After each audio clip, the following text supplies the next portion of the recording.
First at 4 after our biggest snowfall of the season, our coldest temperatures in more than 2 years as numbers hit rock bottom tonight. We'll tell you how long we'll have to deal with that.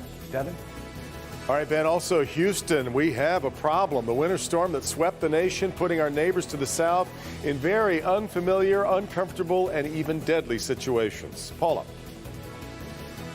Calling all artists, whoever you are, no matter who you are. What we are looking for is any art that represent America. An opportunity to be seen in a really big way. Live from downtown Detroit, home of WDIV and Click on Detroit, Local 4 News First at 4 starts now. Good afternoon, I'm Devin Scillian in for Karen Drew. First at 4, the kind of mess you were driving through this morning probably looked a lot like this. Old Man Winter really taking a shot at Metro Detroit, the snow quickly piling up. Let's take a look live outside at this hour, though. Look, the sun's out.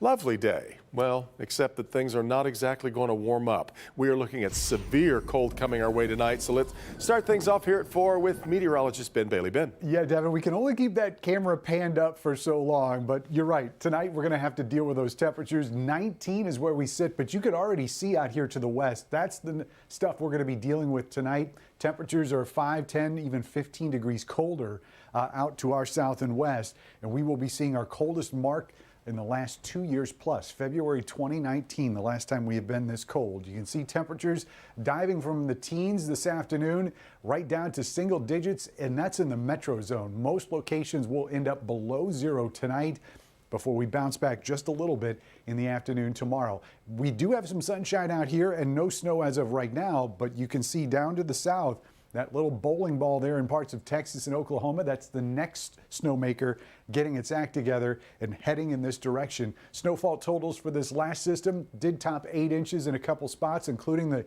airport, which officially reported 8.6 inches of snow. We got a ton of storm pins we're going to look at. We're going to talk about that next snowmaker and how much to expect. And of course, look at where temperatures go from here in just a few minutes. Devin? We're coming. All right, Ben. Now, the snow is affecting our day-to-day routines all over Metro Detroit. Our Nick Monticelli kicks off a quick look at the snow day challenges, including the COVID vaccine program.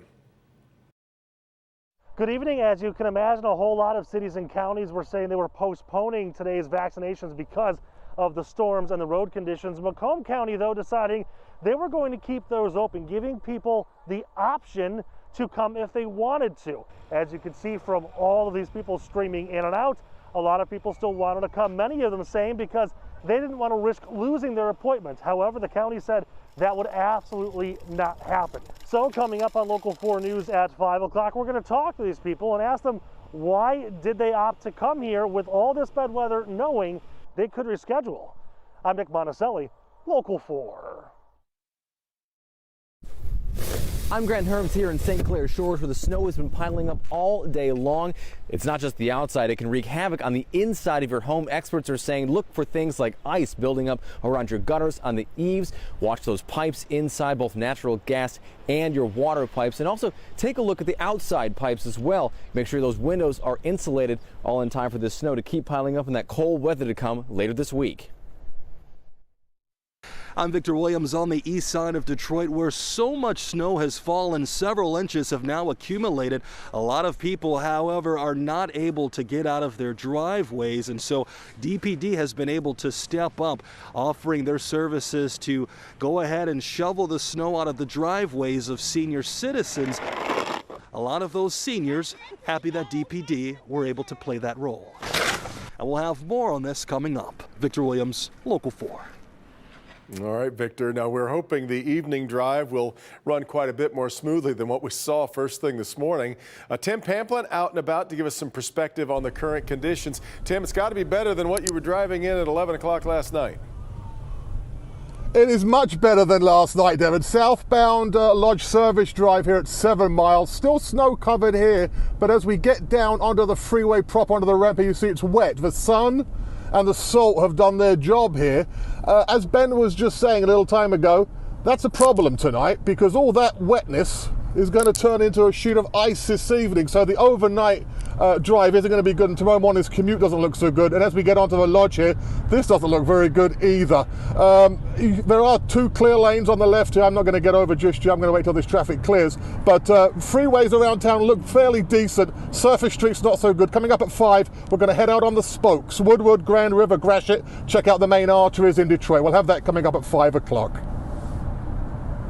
All right, Tim, that camera makes that wall look really close, doesn't it? We are not alone in our winter misery. More than 150 million Americans are digging out, cleaning up, and shivering in many cases through this massive storm system. It swept over many states, knocking out a lot of power, spawning a rare February tornado. Kimberly Gill in the newsroom with more on the system causing so many problems. And Kim, unlike us, so many folks aren't exactly used to this. You're right, Devin. That is the case. And good afternoon to you, by the way. The National Weather Service says the snow drops snow and ice from Arkansas to Indiana and brought record low temperatures from Oklahoma City to Minnesota. A deadly tornado touched down in a rural community in North Carolina. Residents woke up to debris and flattened homes after the twister ripped through the area. At least 3 people have died and at least another 10 are injured. The state of Texas is suffering from massive power outages from Dallas to Houston. Millions of homes are without heat to stay safe as temperatures plunge. In Houston, firefighters say a grandmother and 3 young children are dead, apparently from trying to stay warm during the storm. Social media posts in the neighborhood say they were using a fireplace for heat. Others are seeking refuge at hotels, which are also experiencing blackouts. We had a fireplace and I burnt up all the wood we had. This is sad. This is a sad state of affairs. I wish it were better, but somebody's got to do some planning after all this is over and make sure there's an alternative source of energy. Right now, energy companies don't even have a timetable for when the lights and heat will be back on. Tomorrow's game between the Pistons and Mavericks in Dallas has been postponed due to the severe weather. We're following the latest developments, and we'll have more tonight on the news at 5. Until then, Devin, we'll send it back to you. You got it, Kim. We'll see you then. Now, we've already talked quite a bit about the weather's impact on coronavirus vaccines, but let's track the other coronavirus developments for the day. First off, the state reporting 775 new cases of the virus over the past 24 hours, back below the 1,000 mark. We've also seen an additional 19 deaths tallied. President Biden is traveling to Wisconsin tonight for a town hall meeting on his COVID relief bill. Earlier today, he announced a ban is going to continue on foreclosures involving mortgages that are guaranteed by the federal government. That ban will now be in effect through at least June 30th. It was landmark television that changed the way America saw its own history. The Roots miniseries, based on the book by Alex Haley, so big back in 1977, some businesses actually closed down so that families could gather to watch the show. During this Black History Month, Paula Tutman, some are worried about keeping Alex Haley's legacy alive, and here's what they're doing about it. The miniseries Roots by Alex Haley was viral in 1977 before we coined the phrase for social media. A landmark, historic epic that taught much of America about the history of African Americans through the eyes of Kunta Kinte, stolen from his land to become a slave in this land.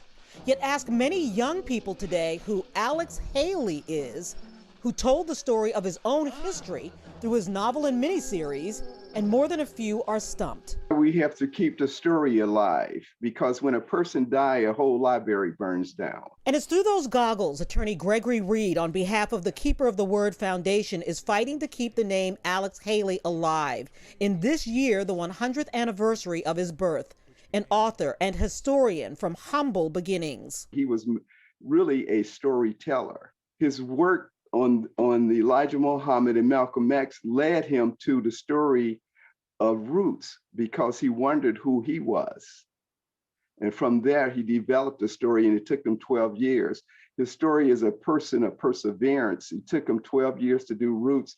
It took him 20 years to learn how to write. The Keeper of the Word Foundation is looking for artists from across the nation to vie for recognition for their work to be hosted in the Alex Haley Museum in Tennessee, which means incredible exposure to the world. What we are looking for is any art that represent America, as well as Black artwork particularly. I have even one representative piece right here is a collage that tells his journey from the beginning to the end of his legacy. Painters, sculptors, photographers, visual artists are invited to submit the way they see America's story to help keep the way Alex Haley saw America's story alive. So the submission deadline is this Friday, and it's for brand new artists or even established artists.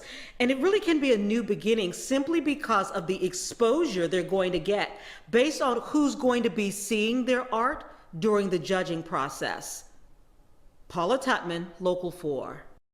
Opportunity for a lot of people. All right, Paula, again, the last day to submit photos of the artwork is this Friday. And we'll put the submission email on our social media platforms so that local artists can submit or ask questions about the process. Still ahead, we've got a luxury car recall. An extra layer of protection for drivers could fail in an emergency. We'll have the latest on that. New legal troubles for Donald Trump. Why the NAACP has filed suit against the former president. And they're not alone. We'll be right back. It's a lingering symptom many COVID survivors are struggling with. Dr. McGeorge looks at the reason behind the brain fog and what improves your odds of beating it on 4.